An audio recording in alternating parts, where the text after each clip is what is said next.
મારે અહીંયા વિદ્યાર્થી દોસ્તો સાથે પછી વાત કરવી છે.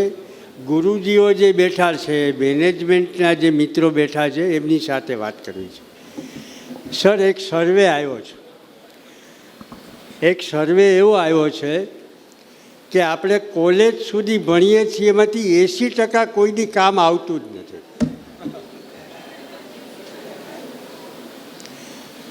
કોલેજ સુધી ભણીએ છીએ એમાંથી 80% ક્યારેય કામ આવતું નથી. આપણને કામ આવે છે, શું કામ કે એની આપણે વહન કરવાનું નીચે એટલે. પણ આપણી સિવાયના જેટલા ભણી ગયા છે એમને જીવનમાં કોઈ જ ભણેલું 80% કામ લાગતું નથી. તો સવાલ એ છે કે આ 80%ને કાઢી ન શકાય? જે કામનું નથી એને કાઢીએ, અને જે કામનું છે એને લાવીએ, જેને આપણે ફ્રન્ટ લાઈન કરિક્યુલમ કહીએ છીએ. આ એક ગંભીરતાથી વિચારવાનો સમય આવી ગયો છે. કારણ કે 10, 11, 12નો વિદ્યાર્થી ગોખીને સાહેબ ગાંડો થઈ જાય છે.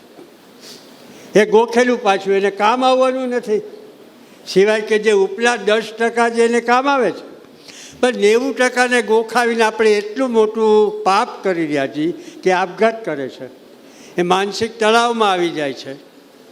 તો એવું ન કરી શકીએ રામાનુજ સાહેબ કે 80%ને કાઢીએ, ભલે શરૂઆતમાં 10%, 20%ને કાઢીએ, અને જે જરૂરી છે એને લાવીએ. જરૂરી છે કેવું હું તમને કહું. મને એમ હતું કે ગણિતનો ખા છું. જે સ્કૂલમાં સાયન્સ ટીચર હતો એનું રિઝલ્ટ 0 હતું, એટલે મારી એપોઇન્ટમેન્ટ થયેલી. એ રિઝલ્ટ 95% સુધી લાવેલા. એટલે મને આમ બહુ જ મોટું ગુમાન કે હું તો ગણિતનો કાંઈક છું અને હવે મારે ગણિતનું પુસ્તક લખવું છે. એ વાત પછી એક પ્રસંગ એવો બન્યો કે મારા ફાર્મ હાઉસમાં મારે એક દિવાલ બનાવવી હતી. એ દિવાલ બનાવી હતી, એનું માપ કાઢ્યું તો ખબર પડી કે આનું ક્ષેત્રફળ આટલું છે. હવે ક્ષેત્રફળ કાઢ્યા પછી ઓલા ચોસલાના માપ કાઢ્યા, બેલાનું, કે એનું માપ આટલું છે તો આને ભાગ્યા આટલા, એટલે કે 100 બેલા જોશે આપણે. કડિયો બાજુમાં બેઠો હતો. મારી સાથે મેથેમેટિક્સમાં યુનિવર્સિટી સેકન્ડ મિત્ર બેઠેલો સાથે. અમે બે એમ કીધું કે 100 બેલા જોઈએ. ઓલો કડિયો કે ના 80 બેલા જોઈએ. અરે ભાઈ, આ અમે ગણિતમાં ખા છીએ કીધું. અમે આ ગણિત પાકું કરીએ ત્યારે કે આમાં 100 જ જોઈએ. કે એ કે બારી બાયરા નહીં આવે વચ્ચે. સાહેબ, આ સ્થિતિ છે.